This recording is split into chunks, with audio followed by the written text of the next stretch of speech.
lived a swan king named Amy.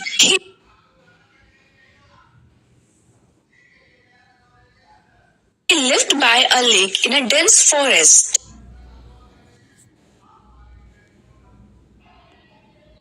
He spent his time looking for food and swimming in the clear blue and cool water of the lake. One day, as it happens to all who are old, death came to visit Amy in the guise of an owl. Amy saw the owl and inquired, "Oh, wise one, what brings you to this dense forest? Where do you come from?" The owl replied, "Amy, I am here to meet you, whose virtue I have heard of in my land. You are welcome, O wise one, to stay with me by this beautiful lake as long as you feel like," said Amy. Thus, Amy and the owl became best friends and spent their days together by the beautiful lakeside. Then one day, the owl addressed Amy, "Dear friend, I must now leave for my home in Lotus Grove. Do pay me a visit whenever you desire." Saying this, owl left for his homeland. After a few days, Amy started feeling the absence of his friend, the owl. He thought to himself, "Now that I have grown old, I realize I have not seen any place but this lakeside in this forest. I must see the world before I grow too old to move. I shall visit my friend the owl in Lotus Grove to start with.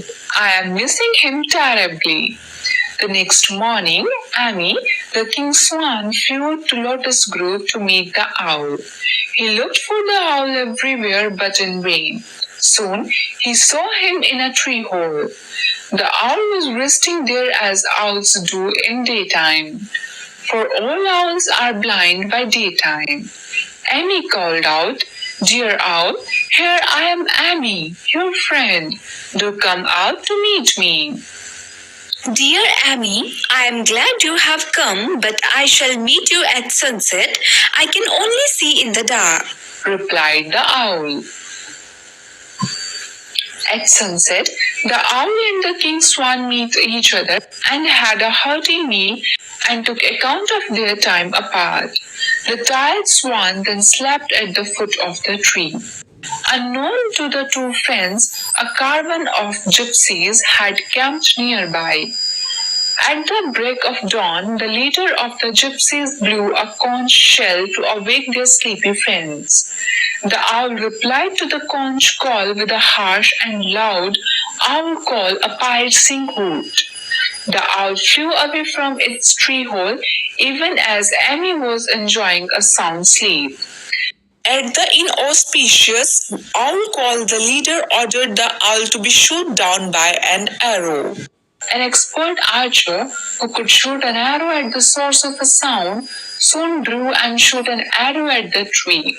The old king's swan who was sleeping there was hit by the arrow.